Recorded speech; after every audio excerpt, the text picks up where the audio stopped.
Olá, como vocês estão, meus queridos anjinhos? Tia está morrendo de saudade de vocês, mas com fé em Deus, né? Com fé em Deus, tudo isso vai acabar, tudo isso vai dar certo. Vamos voltar à nossa rotina normal, poder matar a nossa saudade, né? Nos abraçando, conversando, debatendo, como sempre vinha fazendo em sala de aula. Precisa-se paciência, mas com fé em Deus tudo vai dar certo. Então, agora nesse momento, né, tia vem com a disciplina de português. O conteúdo é ortografia, palavrinhas com S e Z. Fala-se assim: as letras S e Z podem representar os mesmos sons. Observe e pronuncie em voz alta. Quando a gente pronuncia a palavra casa e a palavra azul, o que é que a gente vê? Temos aí o quê? Com o mesmo som, tanto casa como azul. O som da letra Z, não é isso? Mas quando a gente vai para a parte da grafia, né, que a gente vai lá, percebe-se que o som é de Z. Mas quando a gente vê, escreve lá e vê que a palavra casa é com S, som de Z, e a palavra azul é com a letra Z, certo? Aí mais adiante, perceba que tanto a letra S como a letra Z representam o mesmo som de Z. Por conta disso, muitas vezes não é fácil saber quando devemos usar uma letra ou outra. Veja, para que tudo isso aconteça, a gente tem que ler, não é isso? É lendo que se aprende. Por quê? Vamos decorando algumas palavrinhas dessa forma. Palavras com S, mas com som do Z. Aí você vê aí a palavra casa, casebre, casinha, casarão, casamento, casal, caseiro, casado, casar. A gente vê aí o mesmo som, sendo que todas elas são escritas com S, mas com som de Z. Mas o que as palavras aí, o que é que a gente vê aí? Tudo quando a gente lê essas palavrinhas aí em comum, a gente vê o quê? Que todas elas são de uma família só, não é isso? Todas elas pertencem a uma só família. Aí mais abaixo, vocês vão ver aí, observar o uso de S e do Z na formação tanto do diminutivo quanto do aumentativo das palavras aí do quadro. Tem pão, pãozinho, coração, coraçãozinho, irmã, irmãzinha, lugar, lugarzinho, anel, anelzão, flor, florzona, pudim, pudinzão, boné, bonézão, casa, casinha, tênis, tênisinho, parafuso, parafusão, lápis, lapizão, pesquisa, pesquisinha, liso, lisinho, mesa, mesão, empresa, empresinha.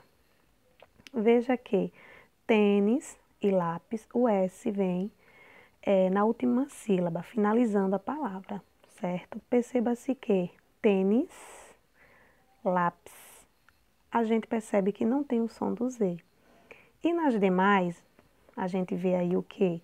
Palavras que contêm a letra S, né? Na última sílaba, e palavras que não têm S. Aí a gente percebe o quê? Que quando a palavra já tem o S na última sílaba, aí, como a gente está vendo aí no quadro, o diminutivo e o aumentativo, né, se formarão com o S também, como a gente está vendo aí.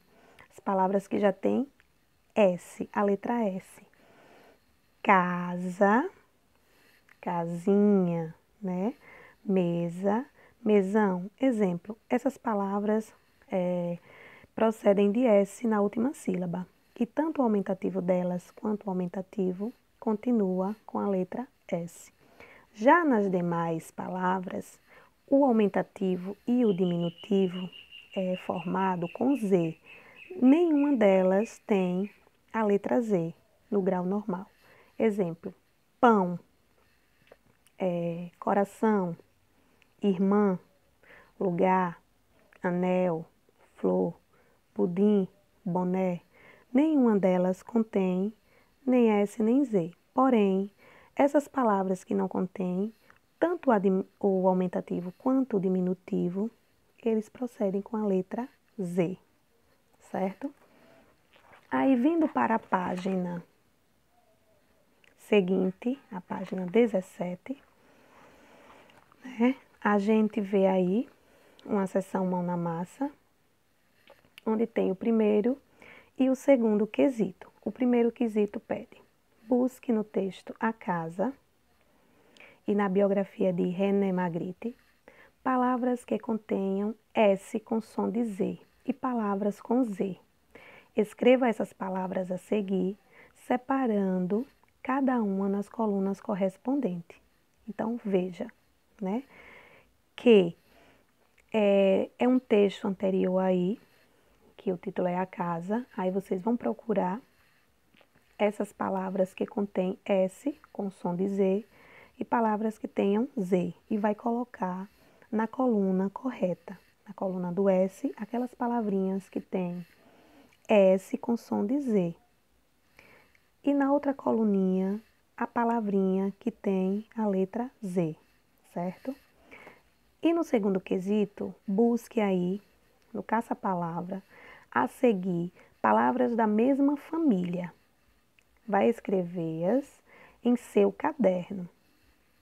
Dica: todas as palavras estão na forma horizontal, aquela forma que a gente escreve na linha do caderno, certo?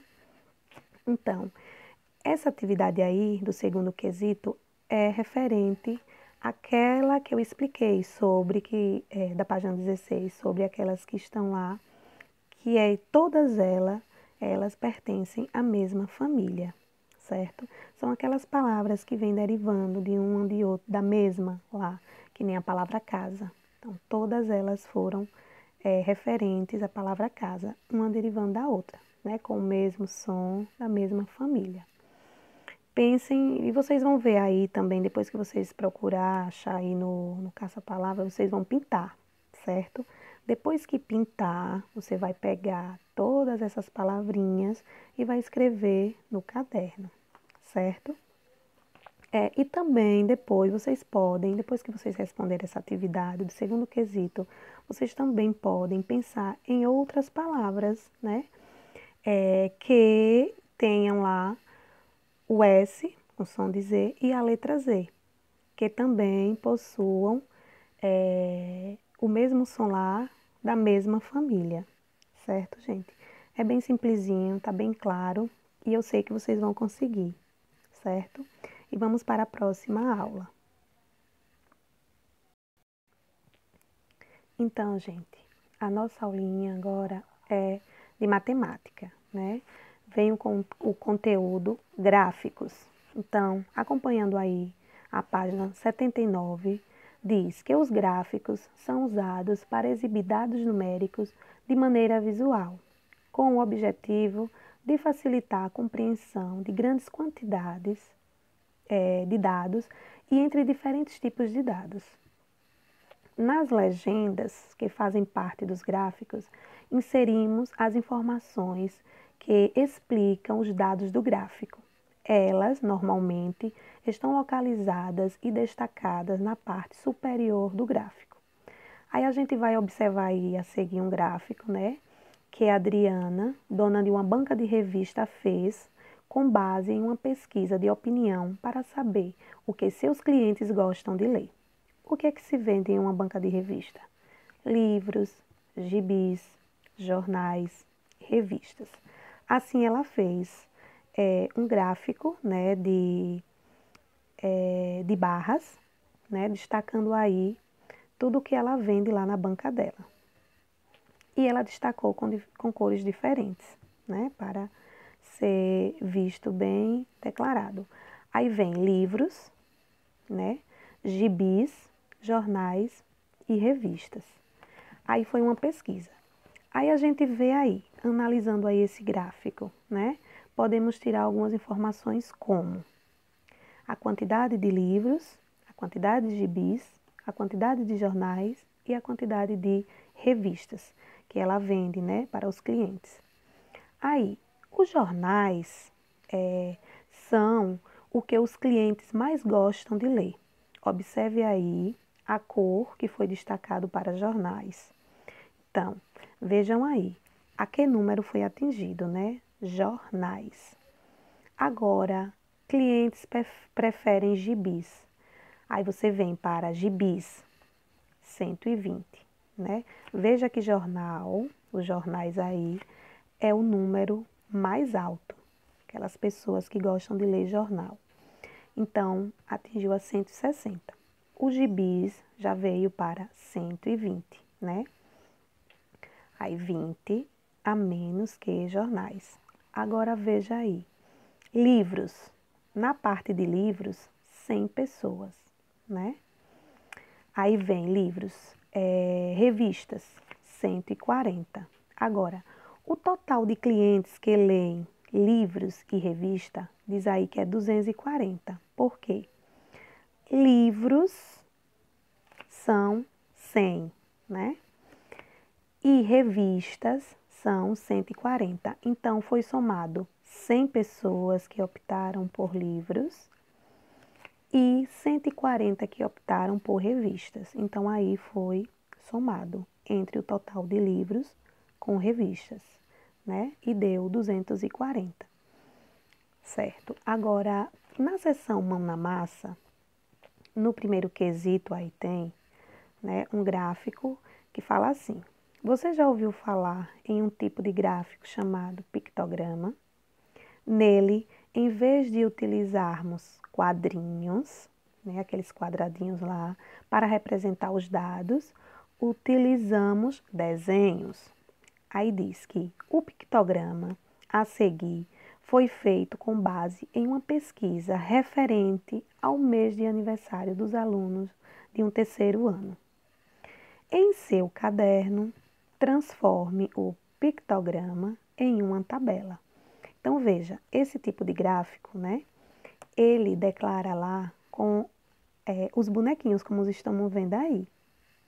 E cada bonequinho desse se refere a um aluno, certo? Aí diz aqui, aniversariantes do terceiro ano. Aí a gente vê o quê? Abaixo do gráfico, né? Os meses do ano. Janeiro, fevereiro, março, abril, maio, junho, julho, agosto, setembro, outubro, novembro, dezembro, né? O ano tem 12 meses. Perceba-se que teve aí 3 meses, que é fevereiro, maio e junho, né? Nenhum completa ano, né? Entre esses meses aí. Nenhum faz aniversário nem em fevereiro, nem em maio, nem em junho. Perceba-se, eles querem aí que elabore uma tabela. No caderno, em uma folhinha ou no caderninho de vocês, vocês vão pegar, vai elaborar uma tabela em cima desse gráfico. Aí o que é que vocês vão fazer? Essa tabela vai ser dividida em duas colunas, em duas partes.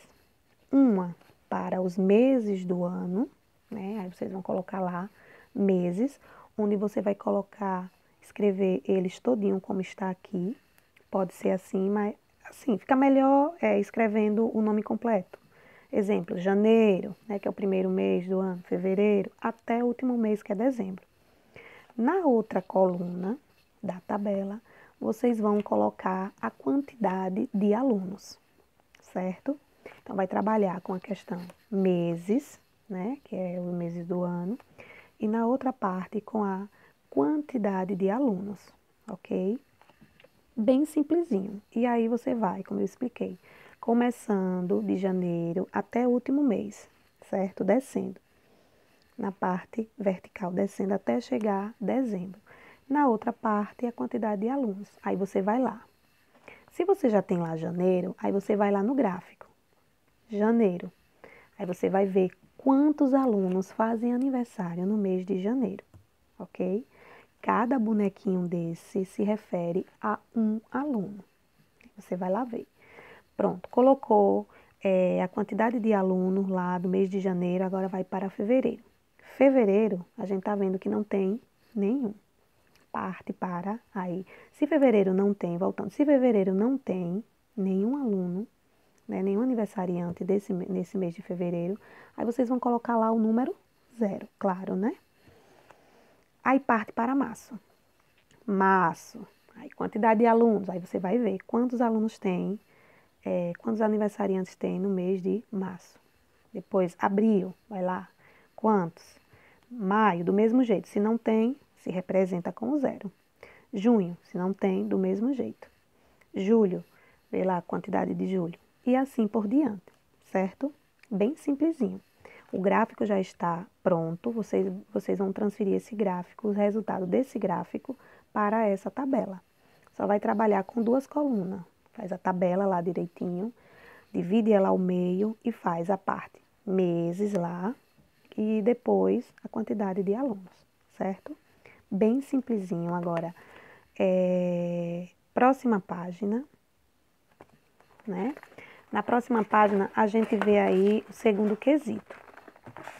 Já no segundo quesito aí, diz assim, o professor da turma do 3º ano fez uma pesquisa agora sobre a profissão que seus alunos gostariam de ter quando forem adultos e organizou os dados em uma lista, agrupando as respostas iguais. Observe as anotações do professor. Veja, a lista do professor está do ladinho aí, né? Que diz assim, 12 alunos querem ser professores, 5 alunos querem ser médicos, 3 alunos querem ser bombeiros, 7 alunos querem ser cientistas, 1 aluno quer ser advogado, 6 alunos querem ser músicos.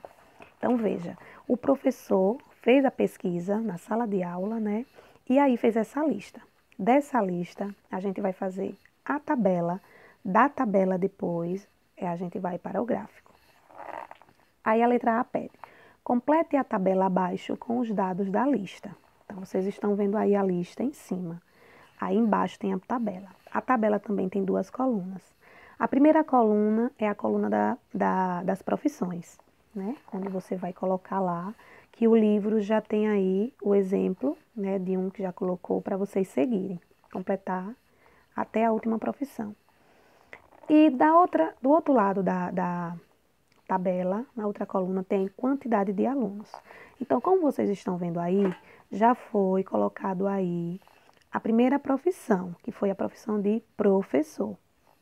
Aí, quantidade de alunos que optaram pela profissão de professor, 12.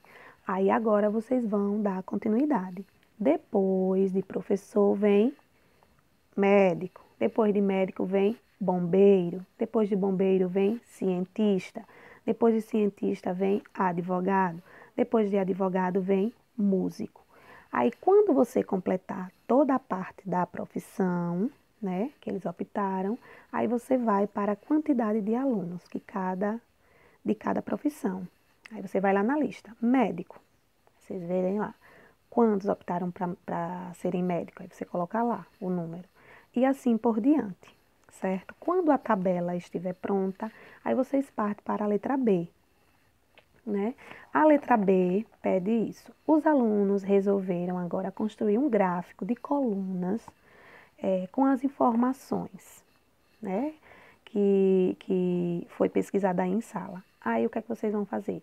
Pinte os retângulos para construir o gráfico. Então, aí já nessa parte, embaixo vocês percebem-se que cada profissão aí apresentada, né, seus personagens, aí tem professor primeiro, médico, bombeiro, cientista, o advogado e o músico, certo? Aí vocês vão lá na tabela. Primeira que a gente está vendo, professor, a profissão de professor. Aí você vai lá no total que foi optado aí, né? Vocês estão vendo aí o número 12. Então, 12 alunos escolheram ser professor. Aí você vai. Se são 12, cada retângulozinho desse representa um voto, um aluno, certo? Aí você vai pintar a quantidade de alunos que optaram para serem professores, ok? Do mesmo jeito é a profissão de médico. Você vai lá na tabela, do lado na quantidade de alunos e vai ver quantas crianças optaram para serem médicos. Aí você vai lá na quantidade de alunos, vê o número lá, pinta a quantidade que foi apresentada na tabela. Do mesmo jeito bombeiro, do mesmo jeito cientista, do mesmo jeito advogado e da mesma forma também músico, certo? Tá bem declaradozinho, né? Agora vamos para a próxima página. Na letra C, todos esses quesitos aí, como vocês viram, A, B, tudo baseado na lista aí do professor, certo? Da pesquisa do professor. Aí na letra C, pede isso. Depois de coletar os dados, né, que foram colocados lá na tabela e no gráfico, chegou a hora de fazer um texto coletivo, com as informações reunidas, né? Tanto da tabela quanto do gráfico. Ajude aí os alunos do terceiro ano a escrever o texto completo, os espaços que faltam. Então, vocês vão completar agora o texto baseado nas informações da tabela, primeiro, da lista do professor, da tabela e do gráfico, que é uma informação só foi distribuída em formas assim diferentes. Foi jogada, aquela lista do professor foi jogada a uma tabela, depois a um gráfico, ok? Com os mesmos resultados, certo? Agora vamos lá para o textinho, que diz aí: fizemos uma pesquisa com os alunos aí você vai lá, qual foi a turma que foi feita essa pesquisa? Aí você vai ver qual foi a pesquisa lá, que foi jogada em sala de aula, foi certo? Que eles gostariam de ter quando forem adultos. Aí foram entrevistados, aí as crianças lá, a quantidade de crianças que a turma tinha lá na sala. A profissão mais votada foi a aí você vai lá, tanto na lista, quanto na tabela, quanto no gráfico. É um resultado só. Vocês vão observar lá, vão achar a profissão mais votada. E depois de você achar a mais votada, vai pesquisar a menos votada. Aí tá lá também. Aí depois, sobre a menos votada, pede aí a quantidade de votos da menos votada, certo? Pede a quantidade de voto da menos votada. A segunda profissão mais votada foi a então, se vocês acharam a profissão mais votada, vocês vão achar agora, tanto na lista, quanto na tabela, quanto no gráfico, a segunda mais votada profissão. E com quantos votos? Essa segunda mais votada, quantos votos, certo? No terceiro quesito, aí outro tipo de gráfico que vocês vão ver aí. Também baseado em uma pesquisa. Dona Naná é confeiteira e faz tortas de diversos sabores para uma padaria. Para controlar a quantidade de tortas que entrega à padaria, ela usa um gráfico. Nele, cada desenho significa 10 tortas entregues. Vocês vão ver aí outro gráfico diferente. O que foi que Dona Naná fez? Ela fez, primeiro, os sabores das tortas que ela faz para entregar à padaria. Aí você veja, são 5 sabores diferentes. Torta de abacaxi, torta de morango, torta de maçã, torta de uva e torta de chocolate. Em cada frente dessas tortas, de sabores de torta, tem o círculozinho, né? E também diferenciado com cores diferentes. Aí vem, na torta de abacaxi, a gente vê 6 círculos, não é isso? Amarelos. Lembrando que cada círculo desse cada um dele é representado por 10 tortas. Do mesmo jeito, torta de morango, né? A torta de morango, ela fez 4 círculos vermelhos. Na torta de maçã, ela fez 3 círculos laranja. Na torta de uva, ela fez 4 círculos roxo, de cor roxa. Na torta de chocolate, ela fez 5 círculos marrons, da cor marrom, ok? Depois que vocês entenderem aí este gráfico aí, vocês vão para a letra A. O que é que pede a letra A? Observe o gráfico, né? E complete a tabela a seguir com a quantidade de tortas que Dona Naná fez. Aí perceba-se que a tabela aí tem 3 colunas. A primeira coluna é a coluna dos sabores. A coluna do meio é a coluna da soma. Por quê? Se cada círculo desse tem 10 tortas, vamos ter que somar aí. E a última coluna é do total, certo? Aí o livro aí já deu um exemplo. Já deu todos os sabores da torta. E o primeiro exemplo foi torta de abacaxi, certo? Aí vai lá para o gráfico. Tem 6 círculos. Cada um deles equivale a 10 tortas. Aí Dona Naná fez a soma de 10 mais 10 mais 10 mais 10 mais 10 mais 10. Juntou todos esses 10, vai dar um total de 60. Do mesmo jeito você vai fazer com torta de morango, com o sabor da torta de morango. Vai lá nos círculos. Quantos círculos tem Dona Naná fez lá na torta de morango? 4 círculos. Aí você já sabe que é 10 mais 10 mais 10 mais 10. Quando você somar esses 4 10, mais 10 mais 10 mais 10, aí você vai lá e coloca o total. Do mesmo jeito com a torta de maçã. Vai lá no gráfico. Quantos círculos? 3. Cada círculo equivale a 10 tortas, ok? Faz a soma e coloca o total. Torta de uva. Vai lá no gráfico. Quantos círculos? Faz o total de círculos, né? De cada círculo, juntando tudo, somando tudo, coloca o total. Por último, a torta de chocolate. Vê lá a quantidade de círculos, faz a soma e coloca o total. Por último, quer saber qual foi o sabor de torta que Dona Naná mais fez? Você vai ver na tabela, você já respondeu tudo que falta na tabela, aí você vai lá observar o total, os valores lá, certo? Aí você vai encontrar esse sabor de torta que Dona Naná mais vende lá na padaria. Coloca o resultado. É bem simples, certo?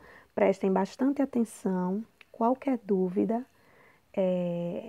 a gente tira, certo? Tia esclarece e aí tudo certo, certo? Vamos para a próxima aula. Agora, né, vamos entrar na disciplina de História, certo? Na disciplina de História, a gente vê aí o conteúdo de imigrantes, né, no Brasil. Você já ouviu falar em imigrantes? Imigrantes é uma pessoa que sai do lugar de onde nasceu e vai morar em outro país em busca de melhores condições de vida e de trabalho.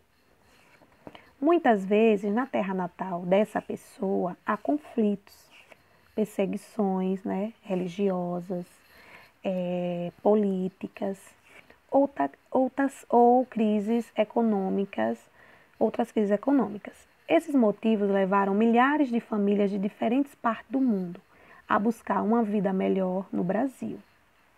Esses imigrantes contribuíram para formar a sociedade brasileira que conhecemos hoje. Então, primeiro aí vamos para os imigrantes portugueses. A gente estudou lá que os portugueses foram os colonizadores do Brasil e fundaram as primeiras cidades. Com os povos indígenas e africanos, eles são considerados os principais formadores de nossa sociedade. Além da língua portuguesa, as heranças deixadas pelos portugueses podem ser encontradas na arquitetura, né, das igrejas, na religiosidade da população, na culinária, nas festas e nas artes. Aí, vocês vão ver aí 3 imagens, certo? Representada pelos portugueses, né? Lembrança dos portugueses, que aqui no nosso Brasil adotamos, né? Aí a primeira imagem é as cavalhadas, né? Que é uma apresentação teatral realizada em Portugal e adotadas em algumas cidades brasileiras.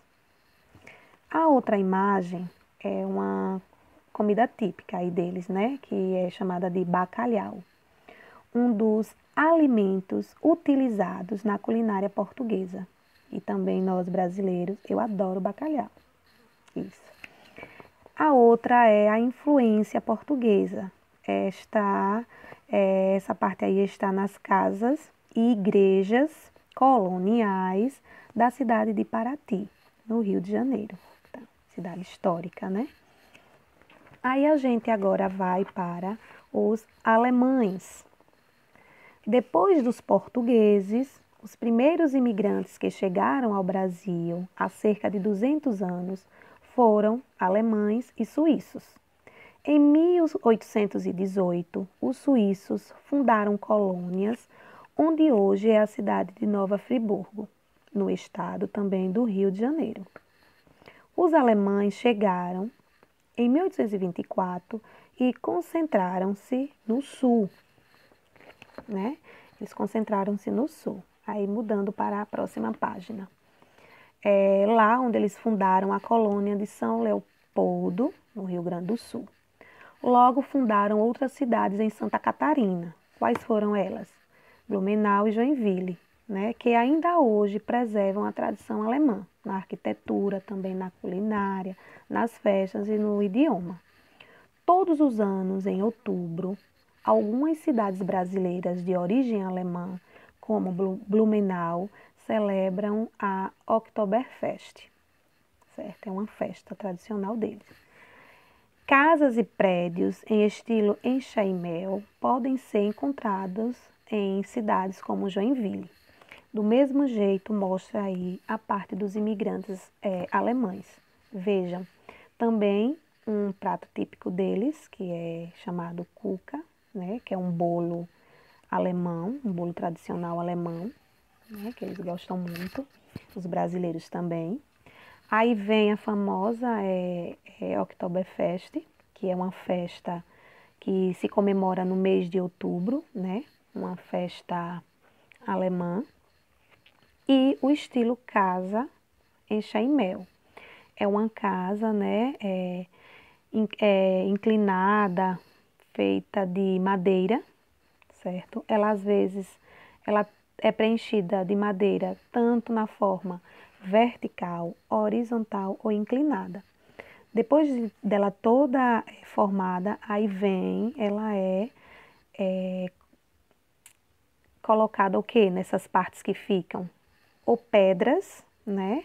Ou tijolos, certo? Para depois dos encaixes, né? Que é feita a casa. Aí ela vem preenchida esses espaços, tanto de pedra ou tijolos. Bem, aí vem aí de olho no local. Depois que falamos desses imigrantes portugueses e alemães, aí vem aí o que é que pede. Vocês vão fazer aí uma pesquisa se há alguma festa tradicional ou popular na sua região e faça um desenho ou cole uma imagem dessa festividade, dessa festa, certo? Aí está o espaço. Vocês vão aí conversar com o papai, a mamãe e vão ver se na sua região, né, existe essa festa tradicional ou essa festa popular, como foi citada aí, dos portugueses e dos alemães. Se tem alguma festa tradicional ou popular na sua região. E ou vocês vão desenhar aí, ou depois da pesquisa, se vocês encontrar, cola, certo? Cola lá no espaço. Aí, embaixo pede o quê? Se vocês e seus familiares já participaram dessa festa, que foi pesquisada aí, ou foi desenhada, ou foi colada, que vocês pesquisaram. Aí, depois dessa experiência aí, vocês vão guardar e quando retornarmos, né, a nossa rotina normal, a nossa sala de aula, aí a gente vai fazer o debate. Todos vão trazer, né, vão levar lá e vamos fazer aquele debate, aquele diálogo das festas que vocês pesquisaram, certo? Se vocês já participaram com os seus familiares, ok? Agora vamos para a próxima página. Os imigrantes italianos. Os imigrantes italianos começaram a chegar ao Brasil na década de 1870. Nessa época, tinham como destino o sul do país e fundaram as colônias de Caxias do Sul, Bento Gonçalves e entre outras. Lá, famílias inteiras dedicavam-se ao plantio de uva e à fabricação de vinho, o famoso vinho italiano. A partir de 1880, os italianos foram trabalhar nas fazendas de café com o sonho de serem donos de um pedaço de terra. Como as condições de trabalho não eram boas, muitos imigrantes italianos foram trabalhar nas fábricas, que começavam a surgir no Rio de Janeiro, em São Paulo e em Porto Alegre, e tornaram-se operários. Com os italianos, aprendemos a comer polenta e massas, como macarrão e pizza, certo? Tchau, cantina e espaguete são algumas palavras de origem italiana de nosso vocabulário. Aí também o livro mostra 3 imagens, onde é representado pelos italianos, certo? Como eles, a direção dele o destino dele foi para o sul, né? Lá onde eles fundaram as colônias, que é Caxias do Sul e Bento Gonçalves, e entre outras, não só essas duas, como entre outras, né? Então lá eles se dedicaram, né, ao plantio de uva, e aí começaram a fabricar o famoso vinho, né, que eles têm lá. Então, representa o que aí? Como eles se dedicaram a isso, eles também comemoram, né, lá no sul, a festa da uva, em Caxias do Sul, como vocês estão vendo aí na primeira imagem.